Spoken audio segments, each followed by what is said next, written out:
Hello friends, আমার mini ব্লগে আপনাদের সবাইকে স্বাগত জানাচ্ছি। আশা করি আপনারা ভালোই আছেন বন্ধুরা, আমিও ভালো আছি। আজকে নতুন একটা জিনিস বানাচ্ছি, আপনাদের সঙ্গে শেয়ার করব এই ভিডিওটা। তাই দেখাচ্ছি বন্ধুরা, দেখতে থাকেন কিভাবে বানাই। দেখেন বন্ধুরা, দেখেন বন্ধুরা, আজকে বানাবো ক্ষীর। দুধ দিয়ে ক্ষীর বানাবো। এখানে 1 লিটার দুধ দিয়েছি। দুধটাকে শুকিয়ে নিয়েছি অল্প। দুধটা শুকিয়ে গিয়েছে, দেখেন কতখানি ঘন হয়েছে দুধটা। আজকে দুধ দিয়ে ক্ষীর বানিয়ে রাখবো। ক্ষীর দিয়ে কী বানাবো বন্ধুরা, এটাও তোমাদেরকে শেয়ার করব। এই ভিডিওটাও শেয়ার করব। আজকে খালি ক্ষীরের ভিডিও শেয়ার করব, আর ক্ষীর দিয়ে কী বানাবো এটা তোমাদের সঙ্গে পরে শেয়ার করব নেক্সট ভিডিওতে। এই দেখেন বন্ধুরা, এখানে এভরিডে আমুলের পাউডার নিয়েছি। এখানে 1 বাটি আমুলের পাউডার আর অল্প ঠান্ডা গরম দুধ দিয়ে গুলে নিয়েছি। দেখেন কত ঘন হয়েছে, দেখেছেন? এইটা এখন ঢেলে দেবো। ভালো থেকে মিশিয়ে নিই, তারপর ঢেলে দেবো।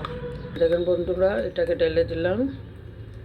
আরও টেস্ট হবে খেতে, আর ঘন হবে।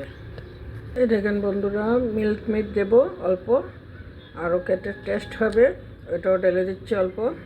এই দেখেন বন্ধুরা, এটাকে অল্প ঢেলে দিলাম।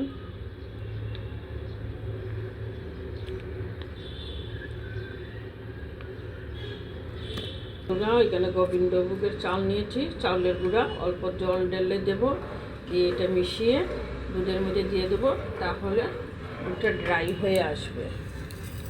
এই দেখেন বন্ধুরা, অল্প ঠান্ডা জল ঢেলে দিলাম। এটাকে মিশিয়ে নেব। পুরা খুব সুন্দর হয়ে গেছে পেস্টটা। এখন এটা ঢেলে দেবো। মিশ্রণটা খুব সুন্দর হয়েছে, এখন এটাকে ঢেলে দেবো। এই দেখেন বন্ধুরা, এটাকে ঢেলে দিচ্ছি। তো ঢেলে দিয়ে ভালো করে নাড়াচাড়া করতে হবে বন্ধুরা।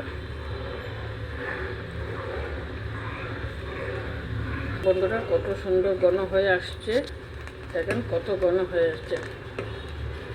আরও অল্প সময় ঘন হয়ে গেলে, আরও যখন এঁটে আসবে, শুকিয়ে আসবে, তখন এটাকে বন্ধ করে দেবো। দেখেন কত ঘন হয়েছে, দেখেছেন বন্ধুরা? আরও অল্প সময় জাল দিতে হবে।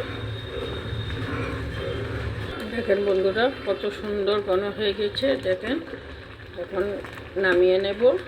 ঠান্ডা হয়ে গেলে জিনিসটা তখন ঘন হয়ে আসবে। এখন বন্ধ করে দেব বন্ধুরা। এখন দেখেন বন্ধুরা, কত সুন্দর ঘন হয়ে এসছে।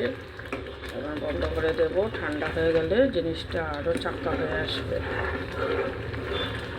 বন্ধুরা, গল্পেরও শেষ নেই, আর রান্নারও শেষ নেই। তার জন্য বন্ধুরা, এখানেই শেষ করলাম আজকের রান্না। আপনার কাছ থেকে এখানেই বিদায় নিলাম। আবার আসবো আরেকটা নতুন ভিডিও নিয়ে। নমস্কার বন্ধুরা, রাখছি।